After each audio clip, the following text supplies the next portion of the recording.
அரியலூர் மாவட்டம் நடுவலூர் கிராமத்தில் ஒரே நாளில் 5 கோவில்களுக்கு கும்பாபிஷேகம். கிறிஸ்தவ பாதிரியார்கள் பங்கேற்பு. ஏராளமான பக்தர்கள் தரிசனம்.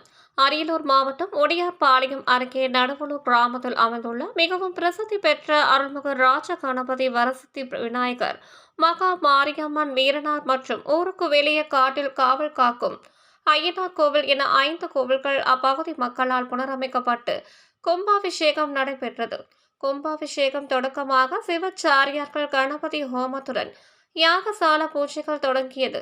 இதனையடுத்து தொடர்ந்து நடைபெற்ற 4 கால வேள்வி பூஜைகள் முடிவுற்ற பின்னர் யாகசாலையில் இருந்து கடம் புறப்பட்டு கோவிலை சுற்றி வலம் வந்தது. இதனையடுத்து அருள்மிகு ராஜ கணபதி வரசித்தி விநாயகர், மகா மாரியம்மன், வீரனார் மற்றும் ஐயனார் கோவில் கலசம் மற்றும் பரிவார தெய்வங்களுக்கும் சிவாச்சாரியார்கள் வேத மந்திரங்கள் ஓதி புனித நீரை ஊற்றி கும்பாபிஷேகம் செய்தனர். அப்போது பக்தர்கள் கோவிந்தா கோவிந்தா என ஆரவாரம் செய்தனர். இதைத் தொடர்ந்து புனித நீரானது பக்தர்கள் மேல் நெல், பூக்கள், நவதானியங்களும் தெளிக்கப்பட்டது. பின்னர் மூலவர்களுக்கு அபிஷேகம் மற்றும் அலங்காரம் செய்யப்பட்ட தீபாராதனையும் காண்பிக்கப்பட்டது. இதில் கிராம நாட்டாண்மைகள், மண்டகப்படி வகையராவினர், நடுவலூர் ஜல்லிக்கட்டு பேரவை, மத நல்லிணக்கமாக கிறிஸ்தவ பள்ளி பாதிரியார்கள் ராபர்ட், ஜோசப், தன்ராஜ் உட்பட 5000க்கும் மேற்பட்ட பக்தர்கள் கலந்து கொண்டு சுவாமி தரிசனம் செய்தனர்.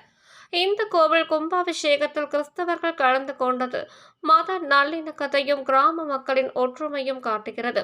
விழாவில் கலந்து கொண்ட பக்தர்கள் அனைவருக்கும் விழா குழுவின் சார்பில் அன்னதானம் வழங்கப்பட்டது.